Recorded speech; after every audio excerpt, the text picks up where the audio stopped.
ඔබ හිතනවාද යුද පිටියක සතුරෙක්කෙන් සැඟවෙන්න පුරුවන් කියලා?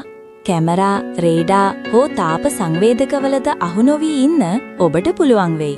හැබැයි ස්වභාව ධර්මය සහ තාක්ෂණය එකතු වුණු මේ සයිබෝග් සත්වයන්ගෙන් බේරෙන එක නම් ලෙහෙසි වෙන්නේ නැහැ.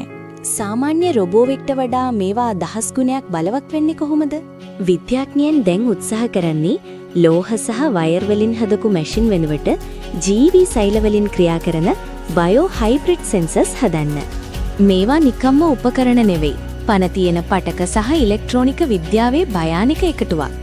මෙන්න මෙතනයි රහස තියෙන්නේ. අපේ තාක්ෂණයට වඩා සතුන්ගේ ඉන්ද්‍රියයන් අතිශය සංවේදී. උදාහරණයකට පුපුරන ද්‍රව්‍යවල ගඳ හඳුනා ගන්න පළඟැටියන්ව යොදා ගන්න පරිේෂණ දැනටමත් සාර්ථක වෙලා තියෙනවා.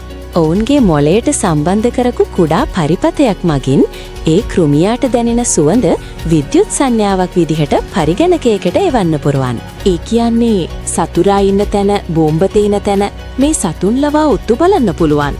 හිතන්න ඝන කැලෑවක සැඟවිලා ඉන්න සතුරෙක්ව හොයන්න තැන් තැන්වල කැමරා හයි කරනක අමාරුයි.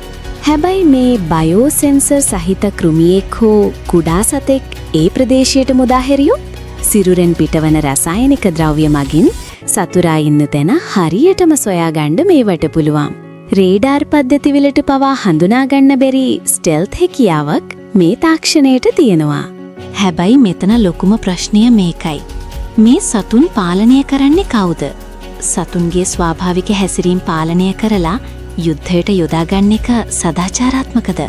ඇමරිකාවේ ඩාර්පා වගේ ආයතන මේ වෙනුවෙන් ඩොලර් මිලියන ගණන් වියදම් කරන්නේ නිකම්ම නෙවෙයි. අනාගත යුද්ධයකදී ඔබේ ඇසට පෙනෙන කුඩා මැස්සෙක් පවා ඔත්තුකරුවෙක් වෙන්න පුළුවන්. තාක්ෂණීය සහ සොබාදහම මේ විදියට එකතු වෙන එක ලෝකයට වාසියක් වෙයිද? නැත්නම් ලොකුම තර්ජනය වෙයිද? ඔයාගේ අදහස කමෙන්ට් එකක් දාන්න.